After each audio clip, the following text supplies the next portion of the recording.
1,00,000 మంది శివభక్తులతో కలిసి మహారుద్రాక్ష పూజలో పాల్గొనండి. వెంటనే కాల్ చేసి మీ పేరును నమోదు చేసుకోండి. నమస్తే, welcome back to Suman TV. Present మనతో పాటు ఉన్నారు family counsellor, motivational speaker, public speaker Rajaniramma గారు.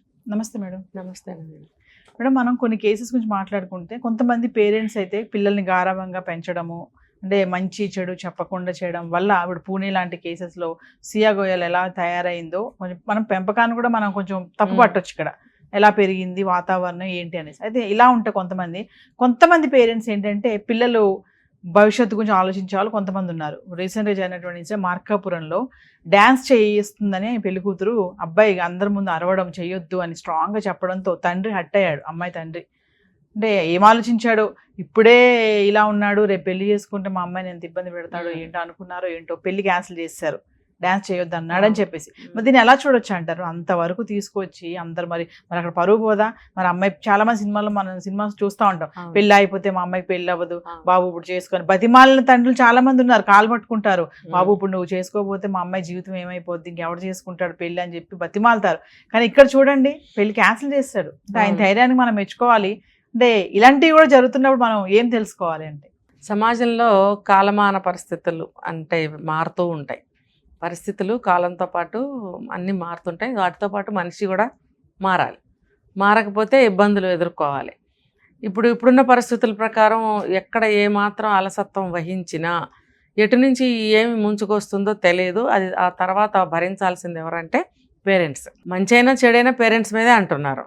ఆ నిర్ణయం ఏదో పేరెంట్సే తీసుకుంటున్నారు కొంతమంది లాగా. అయితే ఇప్పుడు బారాత్ తీసుకెళ్తున్నప్పుడు, ఊరేగింపు జరుగుతున్నప్పుడు కొన్ని ప్రాంతాల్లో డ్యాన్సులు చేయటం అనేది కొన్నే ఉందిలే, ఇవాళ రేపు అందరూ కూడా ఉత్సాహంగా చేస్తున్నారు డ్యాన్సులు, పెళ్లి కూతుర్లు కూడా చేస్తున్నారు. కాబట్టి అమ్మాయిలు కూడా దానికి అలవాటు పడ్డారు, ఈ ట్రెండ్ అనుకోవచ్చు. మరి అలాగే డ్యాన్స్ చేయడానికి అందరూ ఉత్సాహపరిచినప్పుడు అమ్మాయి దిగబోయిందంట. అబ్బాయిని అడిగారు పెళ్లి కొడుకుని, మరి నేను దిగను, నేను చేయను అంటే బతిలాడతారుగా పాపం. ఎంత బతిలాడినా నేను చేయనని కరాఖండిగా సీరియస్గా చెప్పాడంట. చెప్తే ఆ అమ్మాయి మామూలు దిగబోతే ఆ అమ్మాయిని కూడా కొంచెం గద్దించి, నువ్వు ఎందుకు దిగుతున్నావు, నువ్వేంది డాన్స్ చేసేది, నువ్వెందుకు చేయాలా అని చెప్పి గట్టిగా అరవటం వల్ల అక్కడ అంత గట్టిగా అరిస్తే ఎవరైనా కొంచెం హర్ట్ అవుతారు కదా. అదేదో కొంచెం మెల్లగా మనం పెళ్లి చేసుకోలేదు కదా, ఇంకా పెళ్లి మనం ఊరేగుతుంటే అందంగా అది బాగుంటుంది, ఇప్పుడు వద్దులే అంటే బాగుండేది. ఆ విధంగా అయితే అతని ఉద్దేశం అది కాదు కాబట్టి మెల్లగా చెప్పలేదు. ఇక్కడ గమనించాల్సిన బిహేవియర్ ఉంది. అది అలా చెప్పాలి అని అంటే ఆ మైండ్తో ఉన్న మనిషి అయి ఉండాలి. అతనికి ఆ మైండ్ లేదు.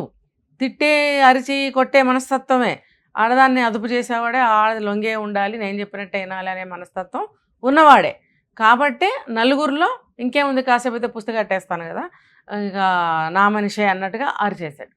అరవడం వల్ల ఇక్కడ ఏమవుతుంది, తాళి కట్టే వరకు కూడా ఇంకా వాళ్ళు వేరు మనం వేరు అన్నట్టే ఉంటుంది. ఆ అభిప్రాయంతో వీళ్ళు ఉంటారు. అతను అలా, ఈ వీళ్ళు ఇలా ఉన్నప్పుడు, అలా అరిచినప్పుడు వీళ్ళు ఖచ్చితంగా రిసీవ్ చేసుకోరు.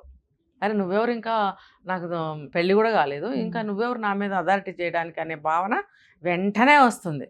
వచ్చినప్పుడు ఇది ఎవరికి వచ్చింది, అమ్మాయి కంటే ముందు తండ్రికి వచ్చింది, కూతురు కదా. యాక్చువల్గా రియాక్ట్ అవ్వాల్సింది కూడా వాళ్ళే. ఎందుకంటే పిల్లలు వీళ్ళకి అంతగా తెలియదు, పెద్దవాళ్ళకి తెలుస్తుంది. తెలిసినప్పుడు ఏం చేయాలి, ఎందుకు బాబు అట్లా గట్టిగా మాట్లాడుతున్నావు అని అడిగితే, ఎంత ఆలోచించుంటాడు ఆ తండ్రి. అడిగితే అతను ఎలా చెప్పేవాడో జవాబు తెలియదు, కానీ ఇతను మాత్రం అమ్మాయిని దిగి కిందకి రా అన్నాడు. ఇంకా నో మోర్ ఆర్గ్యుమెంట్స్ అనమాట, నో మోర్ డిస్కషన్స్. ఏం ఆలోచించలేదు ఆ టైంలో, నా ఖర్చు ఏమైతే నాకు అవసరం లేదు, నా కూతురు నాకు ఎక్కువ, నా బిడ్డ నాకు ఎక్కువ, సో నువ్వు దిగిరా అనగానే, మరి తండ్రి దిగిరా అనగానే పెళ్లి కాలేదు ఇంకా దిగి రావాలి కదా.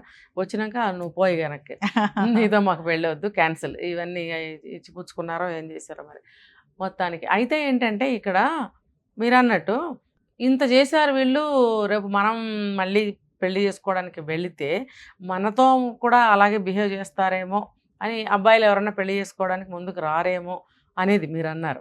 అంటే చెప్పలేం దానికి, వాళ్ళు కాబట్టి ఇంకొకళ్ళు చేసుకుంటారు. అయిపోతే పెళ్లి అవ్వదు అని మన సొసైటీలో ఎక్కడ ముద్ర వేస్తారని తెలుసా, అమ్మాయి మీద వేస్తారు, తండ్రిని కూడా వేస్తారు. అమ్మో ఆ అబ్బా కూతుళ్ళ అని మాట్లాడేస్తారు. అంత ఆడవరకు వచ్చాకే వెళ్ళిపోయారు వాళ్ళు, అలా పెళ్లి అనగానే వెళ్ళిపోయారు. పొగరబోతు వాళ్ళు, అమ్మో వాళ్ళ సంబంధం వద్దు అనే ఛాన్సెస్ ఉన్నాయి. ఉంటే మాత్రం ఏమైంది, మన లైఫ్ మనం ప్రొటెక్ట్ చేసుకున్నాము, తప్పేంటి ఇందులో. నువ్వు అరవచ్చా అందరిలో, ఇక్కడ కాబోయే అత్తమామలు ఉన్నారు, బంధుజనాలు ఉన్నారు.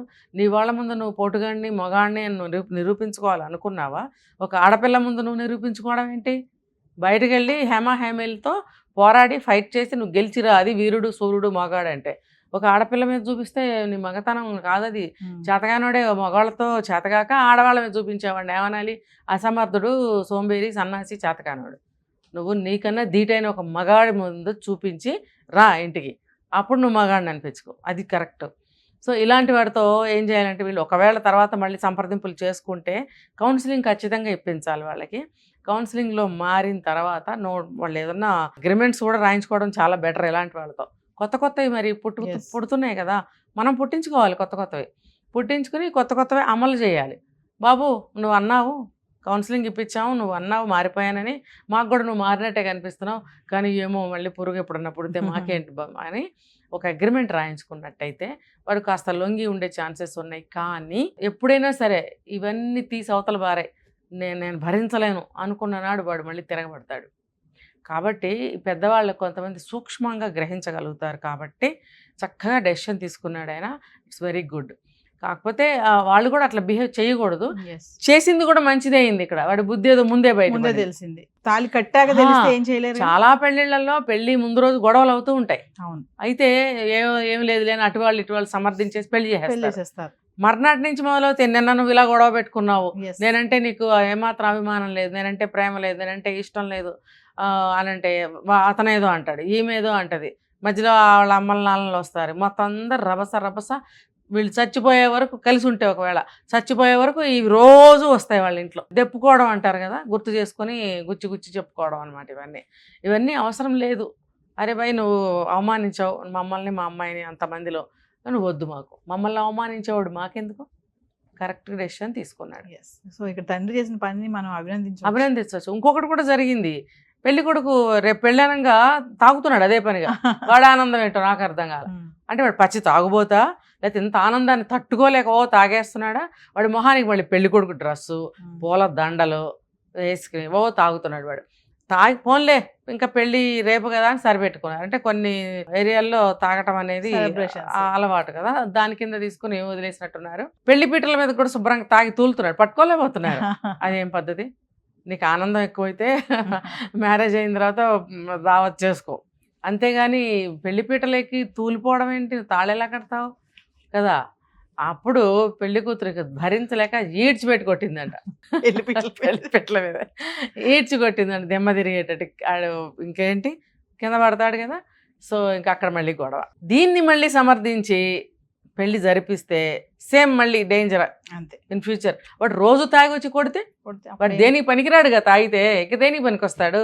తాగి శుభ్రంగా పడుకో, ఇంక వాడు దానికే పనికొస్తాడు. మరి వాళ్ళ అబ్బాయిని అలా పెట్టుకోండి ఇంట్లో శుభ్రంగా. ఎందుకంటే అంత తాగుబోతైతే గనక ఎవరు చెప్పినా వినడు. వాడు తల్లిని కొడతాడు, తండ్రిని కొడతాడు, భార్యని కొడతాడు, భార్య తండ్రిని కొడతాడు. అలాంటి వాడితో పెళ్ళి అనవసరం. ఇక్కడ అమ్మాయి కూడా స్పాట్ డెసిషన్ తీసుకో చక్కగా. పోతే పోనీ గాడిదగుడ్డు పరువు కళ్ళకి కనిపిస్తుందా? కనబడదు. ఆల్రెడీ పోయింది. ఇలాంటి వాడితో పెళ్లి కుదుర్చుకున్నారేంటని పరువు పోయింది. ఆ పరువు నిలబెట్టుకుంది అని అనిపించింది నాకైతే.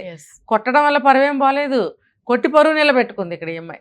ఆడపిల్లలు కూడా కొంచెం మెచ్యూరిటీగా ఉండి ధైర్యంగా ఉండి ఎదుర్కొంటే. తాగుబోతు ఎట్లమ్మా, వాడు సంపాదించడు, రోజు తాగుతాడు, ఇంకా పైపెచ్చి కొడతాడు, ఇవన్నీ కళ్ళ ముందు సీన్ కనిపిస్తుంది శుభ్రంగా. సో ఆ అమ్మాయి కూడా మంచి డెసిషన్ తీసుకుంది. ఏదన్నా ముందుగానే పెళ్ళికి ముందు ఏమన్నా మనకి ఇది తెలిస్తే వెంటనే నిర్ణయం తీసుకోండి, ఇలాంటి పెళ్ళి మనకు అవసరం లేదు, అయితే తర్వాత ఎప్పుడన్నా అవుతుంది, మంచివాడు దొరికితే చేసుకోవచ్చు, అది తర్వాత సంగతి. పరువు పోతుంది, ఇలాంటి పెళ్ళిళ్ళు చేసుకోవటం వల్లే పరువు పోతుంది, ఉన్నది పోతుంది. మీరు ఈ పని చేయటం వల్ల పరువేం పోదు. మంచి నిర్ణయం తీసుకోండి. ఒకరోజు ముందు తెలిసినా, గంట ముందు తెలిసినా మీరు అది డ్రాప్ అవ్వండి. ఇంకోసారి మంచి సంబంధం వస్తుంది, చేసుకోవచ్చు. అనవసరంగా జీవితాన్ని బలిపెట్టలేరు కదా. ఇప్పుడు రెండే. వీడేమో హెరాస్మెంట్ కేసు, వీడేమో డైరెక్ట్గా తాగి కొడతాడో ఏం చేస్తాడో మరి రేపు. Thank you ma'am.